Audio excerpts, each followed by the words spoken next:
Welcome to Brandon Hall Group's HCMx Radio, the only podcast in the HCM arena that weaves current market research, HR technology, and industry leaders into each episode.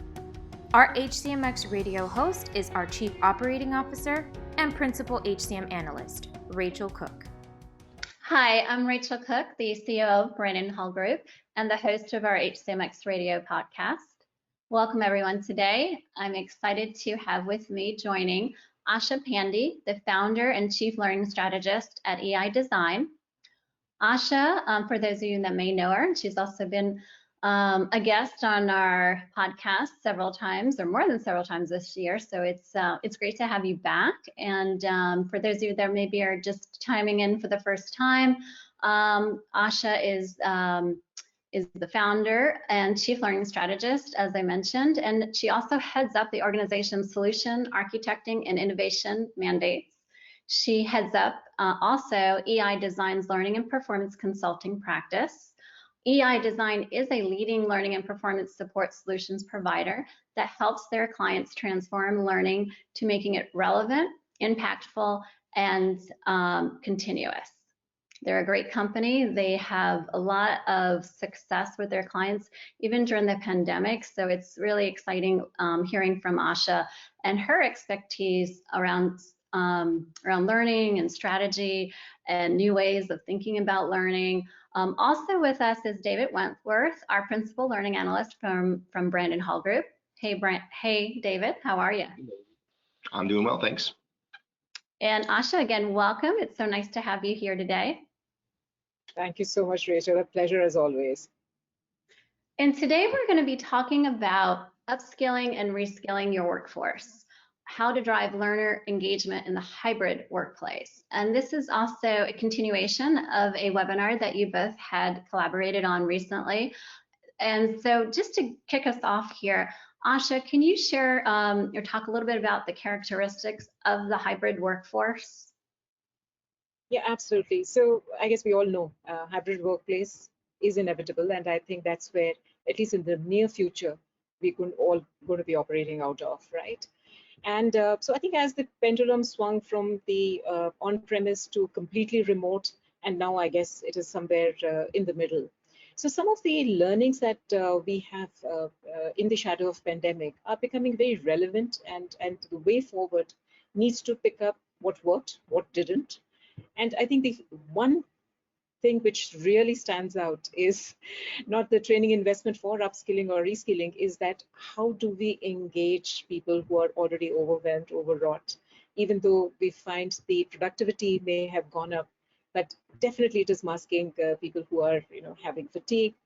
Is also the issue of lots and lots of trainings coming their way. So we get also seeing the fatigue on account of just an overdose of a lot of good things also can create havoc, right? So I think the hybrid workplace, to me, while it's a new paradigm in the workplace dynamics and all of that, I think the problem is where we started, right? It is the learner. And how do we make sure they're engaged, they are connected, and then only they would assimilate and be able to improve their skills and move forward. One of the things that I keep coming back to in this discussion about the hybrid workforce and remote and how things are going to be moving forward is, most organizations, I think, in just the conversations I've had anecdotally, they don't actually realize that they've been operating in this kind of environment for some time. Because even though, let's say 2 years ago, everybody came to work in the same building, for a lot of organizations, the work they were doing still took place in this type of environment. They would sit at their desk, maybe in a cubicle in an office, what have you, but they're still, everything that they're doing is happening on these platforms and in these places and in the cloud. So the fact that they were in the office versus at home, say anywhere from 70 to 80% of their job, even now in a remote environment, is the same. It's the question is the difference is, okay, what are the differences? Is that we can't necessarily be next to each other face to face, have sort of these ad-libbed conversations. So then we start to think, okay, what is it from a technology standpoint that we can do to replicate or replace those kind of interactions as best we can, while knowing that most of the way that people do, they're very comfortable with logging into a system and doing the work that they're doing and referencing these things. So we need to focus on what is it that's really different about their work doing, and it really is about that communication and the connection and the collaboration. So I think it's not as overwhelming, I think, as it may at first appear to be. And by focusing on the right things, you can really adapt to these new dynamics pretty easily, I would think. Well, I wouldn't say easily, but taking the right approach. Right. Maybe just to add to that, sorry, Richard, Richard, I had one more observation, which was that, I think the early phase of the pandemic, when things changed dramatically, the transition was seen as a technology or an ops specific only, right? It's only now we are realizing that it actually is a mindset change.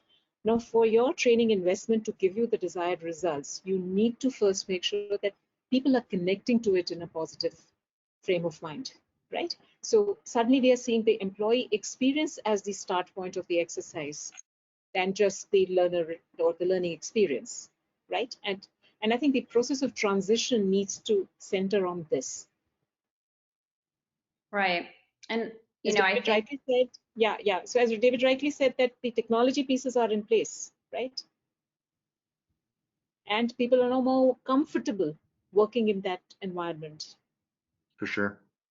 For sure. Yeah. And companies like Asha, your organization, that have partnered with corporations and, our clients, we saw, they took this time and looked at it as an opportunity. And, whether they had some technology in place or they're just starting to get, more robust and rigorous with their transformation with technology, they looked at this time, those that were able to sustain themselves and continue to thrive, essentially. We heard from some companies, they really didn't stop anything that they did. They continue, effortlessly, because they did have technology in place. And those that didn't, they still were able to come out of it somewhat, okay.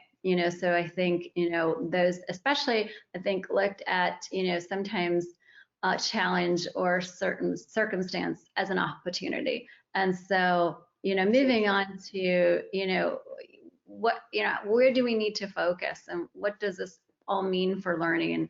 And, what do we need to leave behind? What should we think about? Here we are now, we're certainly in a different, time frame than we were about a year ago, I would say, or even a year and a half ago. Right. So I guess, the training investment is all about, you want to upskill, reskill. All that has happened is I think there has been an acceleration in this process, right? I think because of the change and the business dynamics changing so rapidly, I think there is a much higher focus on accelerated and far more effective upskilling, reskilling, right? So that's one part of the picture. Now, the other bit is that the changed learner asks, and David, you would agree, we talked about this in the webinar as well.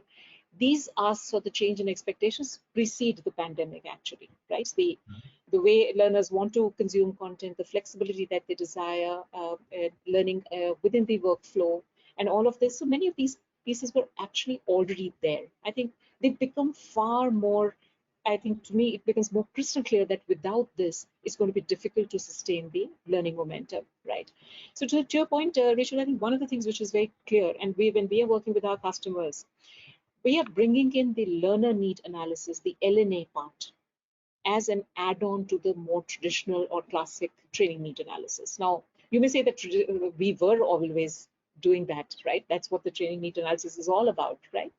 But clearly now the focus is that the DNA tends to look at it from the org view, whereas there could be some elements of the learner's needs which are not getting captured.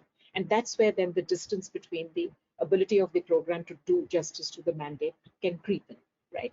So as an organization, we are focusing on what we call as the LNA toolkit. And we believe that this must augment your foundational phase of training need analysis. And this is where we are actually polling. We are working with the learners to take a first-hand cue on what do they really want? What would excite them? Why are they not motivated, even though it is the right thing, right? And Mm-hmm. a lot of them come back with the cues which, believe me, we would not, if we had not done this exercise, we wouldn't have known. Right. And do you find that Right? this is the most critical for learning right now, for upskilling and I, reskilling? I absolutely believe. See, the learner is the center, right? And Right. we're clearly seeing that because of this changed dynamics, the start point is now with the employee experience. If people are not in the frame of mind to absorb anything, the best of the strategies will not deliver the performance gain, right? So, Yep. David, you want to add to that? We talked about this in the webinar as well. The several concentric circles starting with the employee experience, right, building up to the learner or the learning experience. Yeah. Yeah, and it is surprising. I mean, not that companies haven't thought about this before, but I think we're Mhm. seeing a sort of convergence of the thinking suddenly that recently that that we are all parts of the larger employee experience. There's been so much focus, as you distinctly put it, there's been so much focus on the learning experience, like what happens once that learning interaction opens up, the program starts, versus the learner experience, which is how am I as a learner interacting with different things, different people, different Yeah. content throughout the day, and then now that bigger picture of what does that mean in total for my experience as an employee, and they all go hand in hand. And if we don't neglect one part of that, then the rest of the parts suffer. A great learning experience is not going to make up for a poor employee experience or even a poor So learner true. experience. So So true. talking about bringing it back to strategy, what kind of strategy or how would you define the strategy to help with the skill gaps in what learners leave? Right, right. So I think one of the things, Rachel, we've been working with our customers on is that the getting the view first from the learner. That's your start point, right? And once you start weaving in, and you have focus only on formal training, even the best of the learning need analysis with the right training need analysis is not going to deliver. So I think multimodal, more balanced multi-channels through which the learners learn. I mean, all of us, even though people contest 70-20-10 model of learning, irrespective of the ratios, fact is, all of us learn from each other in our formative years. That's the only way we learned before we went to school, right? So our ability to learn from each other is so critical, and I think in this hybrid work environment, I think it is becoming even more significant. That's the second shift that we're seeing. So, Richard, to your point, the learning ecosystem is an absolute prerequisite. You need to first start with how to motivate people, how to get them connected by showing them the value. Then have your dollops of formal or the structured training, but keep room for tons of informal pieces, social, self-directed, right? So that there is a continuum. So continuous learning is the strategy, I believe, is the right mantra, I think, which is what I think all of us should be looking for. Make it multimodal. Give the flexibility, the control to the learner. Just because you can track doesn't make it more effective. If it's packaged right, people will take it. And would you say that that's how you measure the impact? Or Absolutely. Absolutely. Absolutely. For that impact, we have to make sure that, see, it's like otherwise you're taking the horse to water, then what? Right? Right. You've got smileys, you've got 80% assessment scores, but people never applied that. Right? So where is the return on your investment? I just had this conversation yesterday, and that the idea of like you said, the fact if you think that you can't track it, then we probably shouldn't do it. And we saw that pushback for a long time when we talked about informal and social types of learning, because in a lot of organizations' minds, because they're doing things so traditionally, even as they start to move forward from a design and delivery standpoint, their measurement models are still very traditional. If they can't say somebody spent 45 minutes in training, or if they can't say that people completed this, or they can't say that they got this score or this grade on a test, then they say, well, I can't measure that.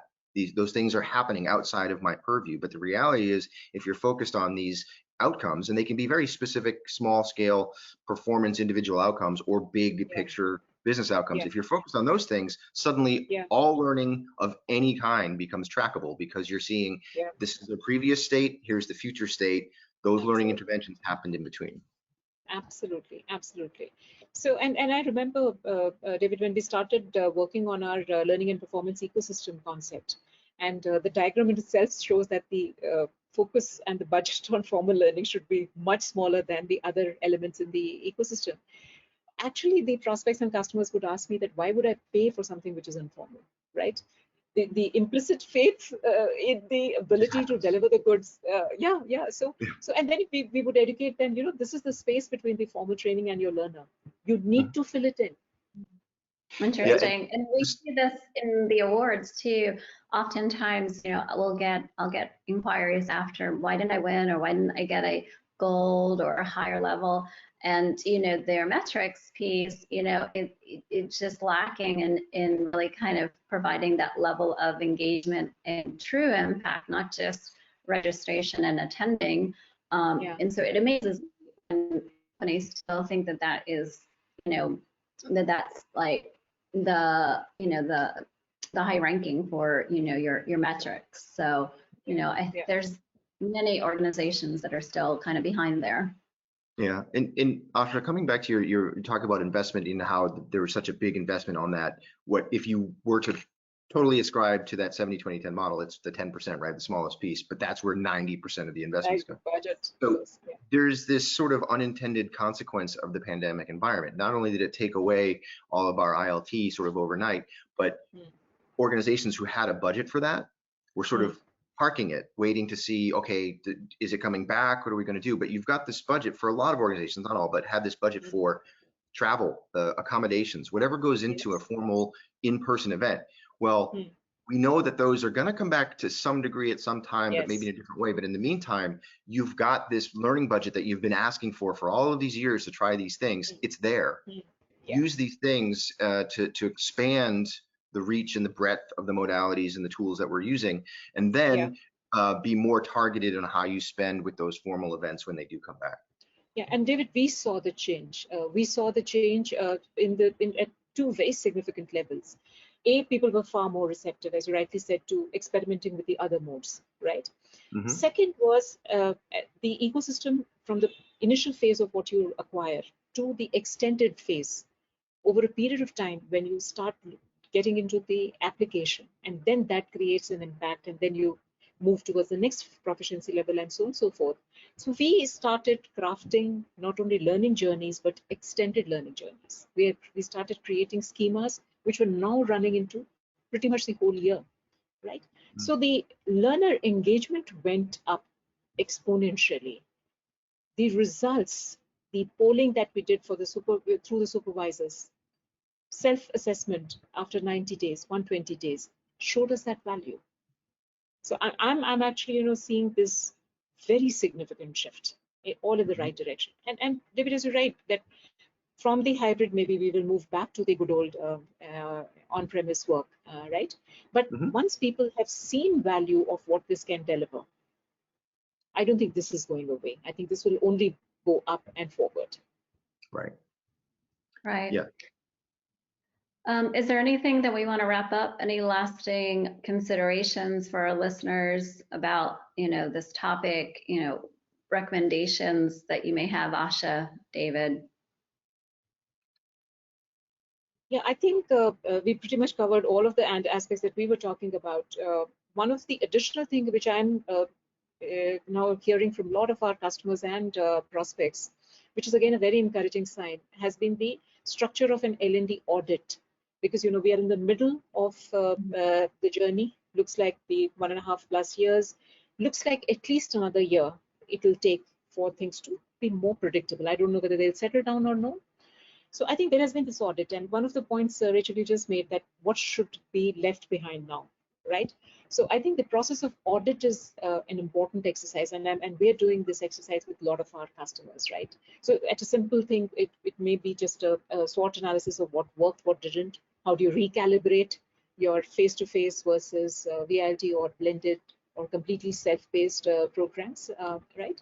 So I think these are very, very encouraging aspects that I'm seeing out of the pandemic-driven learning that we saw.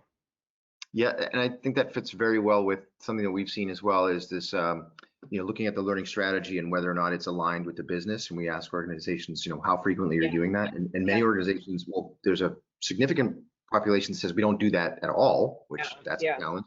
And then many do it, more, it takes longer than a year before they even look at it.